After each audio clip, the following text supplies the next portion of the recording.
그래, 그럼 큐티! 극회에 온 여러분들을 주님의 이름으로 환영하고 축복합니다. 사랑하는 친구들, 세상에는 진짜가 있으면 가짜가 있죠.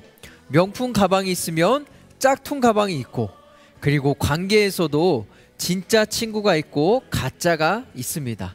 나를 정말로 아껴주고 사랑하는 친구가 있다면 필요할 때만, 내가 필요할 때만 나를 찾는 사람도 있죠. 그리고 여러분, 하나님의 일꾼 중에서도 진짜와 가짜가 있다는 사실 알고 있습니까? 에베소 교회 안에 부활에 관한 잘못된 가르침을 가르치면서 어지럽히는 사람들이 있었습니다. 이들의 소식을 들은 사도 바울은요, 디모데에게 하나님이 인정하는 참된 일꾼과 그렇지 않은 가짜 일꾼들을 비교해서 이야기합니다. 자, 그럼 먼저 기도하고 우리 함께 말씀 속으로 들어가 보도록 하겠습니다. 사랑의 하나님, 이 시간에 하나님의 말씀을 묵상합니다. 하나님, 이 말씀을 통해서 하나님께서 나에게 주시는 그 하나님의 음성을 듣게 하시고 하나님의 뜻을 발견하는 시간 될 수 있도록 축복해 주세요. 온전히 하나님께 집중하며 나의 생각과 나의 모든 것을 주님만 바라보며 나아갈 수 있도록 인도해 주세요. 예수님의 이름으로 기도합니다. 먼저 목사님과 함께 본문 말씀을 읽어보도록 하겠습니다. 너는 그들에게 이것을 기억하게 하고 말다툼을 하지 말라고 하나님 앞에서 엄히 명령하여라.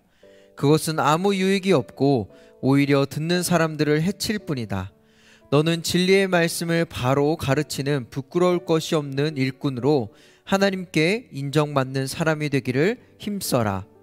속된 잡담을 피하여라. 이런 말을 하는 사람들은 경건함에서 점점 더 멀어지고 그들의 가르침은 암처럼 퍼져나갈 것이다. 그 중에는 후메네오와 빌레도가 있다. 그들은 진리에서 멀리 떠나버렸고 부활이 이미 일어났다고 말하며 몇몇 사람들의 믿음을 파괴시키고 있다.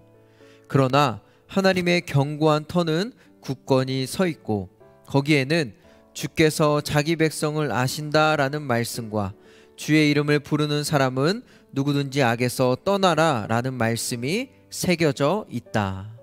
아멘. 사랑하는 친구들, 큐티를 할 때 중요한 것 중에 하나는요, 등장인물입니다. 본문 말씀 속에 누가 등장하는지, 누가 누구에게 말하고 있는지를 잘 파악해야 합니다. 14절의 말씀을 보니까 너는 그들에게 이것을 기억하게 하라 라고 말하고 있지요. 자, 여기에서 너는 바로 디모데를 가리킵니다. 즉 사도 바울이 디모데에게 말을 하고 있는 것이죠. 이르기를 디모데, 너는 그들에게 이것을 기억하게 하고 말다툼을 하지 말라고 하나님 앞에서 엄히 명령하여라 라고 말하고 있습니다. 여러분, 그러면 그들이 누구일까요? 사실 그들이 누구인지를 파악하는 것은 쉽지가 않습니다. 하지만 분명한 것은요, 이들은 에베소 교회 안에서 신앙생활을 잘하고 있던 그 성도들을 들쑤셔서 서로 논쟁을 하도록 자극하는 자들이었습니다. 그래서 사도 바울은 말다툼을 하지 말라라고 엄히 명령하여라라고 그렇게 권면하는 것이죠. 분란을 일으키고 서로 싸워 분쟁을 일으키는 자들입니다. 이 가운데 사도 바울은 디모데에게 분명히 말합니다. 너는 진리의 말씀을 바로 가르치는 부끄러울 것 없는 일꾼으로 하나님께 인정받는 사람이 되라. 진리의 말씀을 바로 가르치는 일꾼, 하나님께 인정받는 사람, 여러분 정말 중요한 말씀이죠. 여러분, 세상은 끊임없이 하나님의 말씀을 공격하고 틀린 것을 가르칩니다. 이와 같은 세상의 소리가 우리에게 들려올 때 여러분, 우리는 어떻게 해야 할까요? 하나님의 진리의 말씀을 바로 알고 말할 줄 아는 일꾼이 되어야 합니다. 아니다 라고 말할 줄 알고 또 성경 말씀을 바르게 가르쳐야 합니다. 그 사람이 어떤 사람입니까? 바로 하나님께서 인정하는, 하나님께 인정받는 사람입니다. 하지만 성경과 다른 가르침을 전하고 속된 잡담을 하는 자들이 있었습니다. 이런 사람은 점점 하나님과 멀어지게 되고 진리와 멀어지게 되고 그들의 말은 암처럼 퍼져갑니다. 여러분, 암세포는요, 환경과 조건이 맞으면 순식간에 퍼져가죠. 그리고 그 암세포로 인하여 심지어는 목숨을 잃기도 합니다. 무슨 말입니까? 세상의 소리 그리고 성경과 다른 가르침을 경계하지 않으면 우리는 하나님이 주신 영적 생명력을 잃게 된다는 사실입니다. 우리는 이것을 기억해야 합니다. 그렇게 영적 생명력을 잃게 하는 자들의 이름들이 누구인지가 나오지요. 바로 후메네오와 빌레도라는 자들입니다. 이들은 어떤 자들입니까? 진리에서 멀리 떠난 자들이고 부활이 이미 일어났다라고 말하며 몇몇 사람들을 지니고 있던, 몇몇 사람들이 가지고 있던 이 믿음을 무너뜨리고 파괴시키는 자들이었습니다. 이와 같이 사단은 사람을 통해서 나의 신앙과 믿음을 공격합니다. 때로는 친한 친구를 통해서, 또 하나님을 믿지 않는 사람들을 통해서, 믿을 만한 사람을 통해서 자꾸 나의 신앙을 흔들려고 합니다. 이때 우리는 어떻게 해야 할까요? 그렇죠. 먼저는 굳건히 서 계시는 하나님을 기억해야 합니다.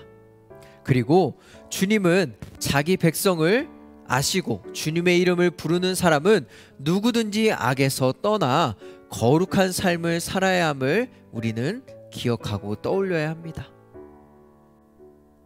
사랑하는 친구들, 우리가 사는 세상을 한번 둘러보세요. 우리에게 여러 소리가 들려옵니다. 그 중에는 나의 신앙을 넘어뜨리고 혼란스럽게 하는 소리들이 있습니다. 성경의 가르침과 정반대되는 이야기를 하고 우리를 유혹합니다. 이때 우리는 어떻게 해야 할까요? 바로 주님께 집중해야 합니다. 주님께만 집중해야 합니다. 세상의 소리에 귀를 닫고 하나님께서 나에게 들려주시는 소리에 귀를 기울이며 분별해야 합니다. 그렇다면 주님께만 집중하기 위해 내가 할 수 있는 것이 있다면 무엇이 있을까요? 묵상하고 한 주간 실천해 봅시다. 사랑하는 친구들, 사단은 우리를 넘어뜨리려고 열심을 내고 있습니다. 그러니 이번 한 주도 깨어 있어서 나의 신앙을 굳게 잡고 승리하는 여러분들이 되기를 간절히 소망합니다. 우리 함께 이 시간에 기도하겠습니다. 사랑의 하나님, 감사합니다. 오늘 하나님의 말씀을 나누며 또 하나님의 음성을 듣습니다. 하나님, 이 세상에 여러 소리가 우리에게 들려오고 우리의 신앙과 우리의 믿음을 넘어뜨리려고 하지만 하나님의 소리에 귀를 기울이고 주님께만 집중할 수 있게 해주세요. 그래서 주님께서 주시는 그 말씀을 따라 살아가는 용기와 믿음과 또 거룩한 신앙을 우리에게 허락해 주세요. 그렇게 하실 줄 믿사오며 예수님의 이름으로 기도합니다. 아멘.